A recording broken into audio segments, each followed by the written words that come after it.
Olá galera de todo o Brasil, eu sou o Igor. Eu sou a Gisele. Está no ar mais uma edição do Farol da Oposição, o podcast que funciona como um verdadeiro farol de vigilância, mostrando que o governo tenta esconder. Isso mesmo, Igor. E hoje vamos falar de um tema urgente, a explosão da violência no país e o papel da omissão dos governos petistas nesse cenário. Durante 5 mandatos, o PT teve a chance de enfrentar o crime organizado e o narcotráfico. Preferiu o discurso. E o resultado tá aí. Um Brasil com medo, comunidades reféns e facções mais fortes. O Farol da Oposição está aqui para apontar os erros do governo e mostrar o caminho da democracia. Pense o Brasil, venha com a gente. A operação no Rio, que neutralizou mais de 120 criminosos, chamou a atenção do Brasil inteiro. Mas ela representa, antes de tudo, o tamanho do problema. Facções armadas dominam regiões, impõem medo e desafiam o Estado. Isso não acontece da noite para o dia. A verdade é simples. Enquanto o crime se organizava, o governo federal estava ausente. Ao longo de 5 mandatos, o PT não coordenou os estados, não reforçou fronteiras, não investiu em inteligência e não estruturou política de segurança nacional. E o dado é incontestável. Em 2025, o governo executou apenas 21% do fundo penitenciário. Repito, 21%. Em um país que precisa modernizar presídios, combater facções dentro e fora do sistema e interromper a máquina do crime. Isso é falta de política pública e de prioridade, não falta de recurso. É crucial lembrar, a segurança pública não se resume à polícia na rua. O governo federal tem responsabilidades claras e constitucionais. Controlar fronteiras, coordenar a inteligência nacional, integrar ações com os estados, financiar sistema prisional, enfrentar tráfico internacional. Quando o governo vira as costas para essa missão, o crime ocupa espaço. Foi exatamente o que aconteceu. Perfeito, Gisele. E enquanto a Colômbia enfrenta cartéis com comando federal, inteligência e cooperação internacional, aqui o PT escolheu o caminho do discurso ideológico e da relativização. E quando a sociedade cobra ação, o governo responde com frases de efeito ideológica. Lula chegou ao ponto de dizer que traficantes são vítimas dos usuários. Um pensamento que não só ignora a realidade das comunidades dominadas pela violência, como também envia o pior recado possível para o crime. Enquanto isso, no Senado, o PT se recusou a assinar a CPI que vai investigar o crime organizado. A oposição precisou se mobilizar para aprovar a CPI a contragosto do governo.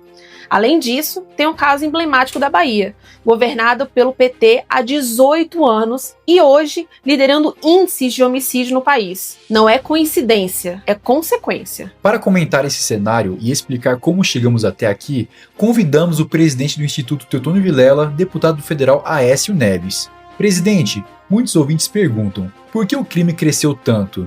Igor, na verdade, enquanto infelizmente o crime se organizou, o Estado continua absolutamente desarticulado.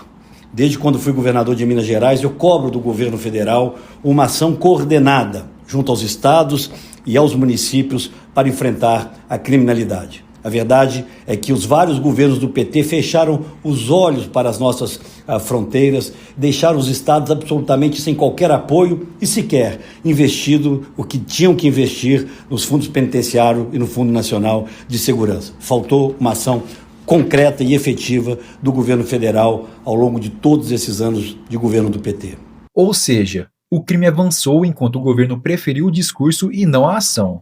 Exatamente. O PSDB sempre defendeu responsabilidade, inteligência e articulação para o enfrentamento da criminalidade. E o Brasil precisa voltar a esse caminho, com planejamento e, sobretudo, com coragem, o que tem faltado hoje ao governo federal, que prefere o discurso no palanque do que ações efetivas de enfrentamento à criminalidade.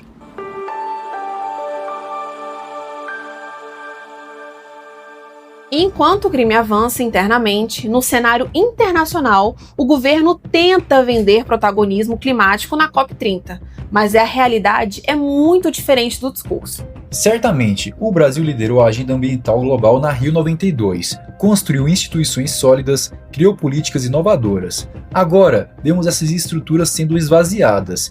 Nenhum Fórum Brasileiro de Mudanças Climáticas foi convocado pelo governo. O país que já liderou o debate ambiental chega à COP30 sem a capacidade institucional, sem coordenação e sem credibilidade.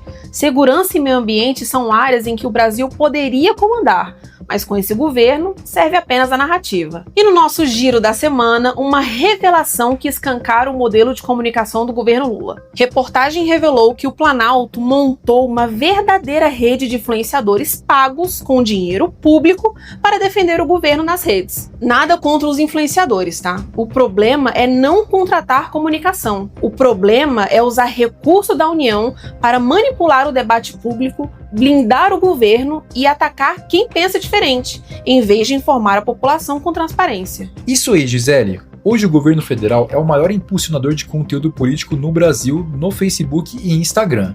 Isso significa mais dinheiro em propaganda oficial do que em muitas políticas públicas essenciais. E tem um detalhe importante: essa operação é parecida com o que já vimos em outras estruturas do poder. Um ecossistema digital pago com verba pública para influenciar a opinião, atacar críticos e pintar um país que só existe no marketing. Enquanto isso, a segurança pública entra em colapso, o país perde protagonismo climático e a vida real do brasileiro segue difícil. Mas o governo prefere gastar para tentar controlar a narrativa nas redes, em vez de resolver os problemas do país. Se não dá para mostrar resultado, paga para criar ilusão. Transparência, critérios, políticas claras, até agora nada. Só sabemos que milhões são destinados a quem fala bem do governo. E quem sustenta a conta, como sempre, é o contribuinte. E o Brasil não precisa de rede de defesa do governo. Precisa de rede de defesa da verdade, da transparência e do cidadão.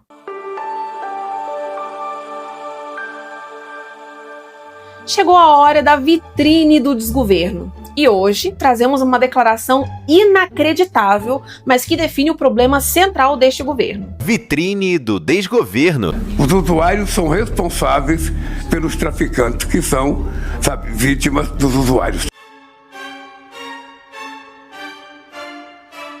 Sim, você ouviu. O presidente da República, no meio de uma onda de violência nacional, disse que traficantes são vítimas. Essa frase é mais que um erro, ela é perigosa. Ela enfraquece a política, desrespeita quem combate o crime e alimenta o discurso de romantização do criminoso. Enquanto famílias vivem com medo, enquanto comunidades são controladas por facções, o governo relativiza criminosos. O Brasil não pode ser governado com frases que justificam o injustificável. Quando o chefe de Estado não distingue vítima de criminoso, o país inteiro corre risco. E as facções agradecem. Encerramos mais uma edição do Farol da Oposição. E hoje ficou claro: segurança e clima exigem comando, responsabilidade e instituições fortes. Não discurso vazio. Obrigado pela sua audiência. Siga o Farol, compartilhe este podcast e ajude a espalhar a informação. Informação é liberdade e não caia no jogo dos extremos. O Brasil precisa de equilíbrio e verdade. O Farol da Oposição está aqui para apontar os erros do governo e mostrar o caminho da democracia. Pense o Brasil, venha com a gente.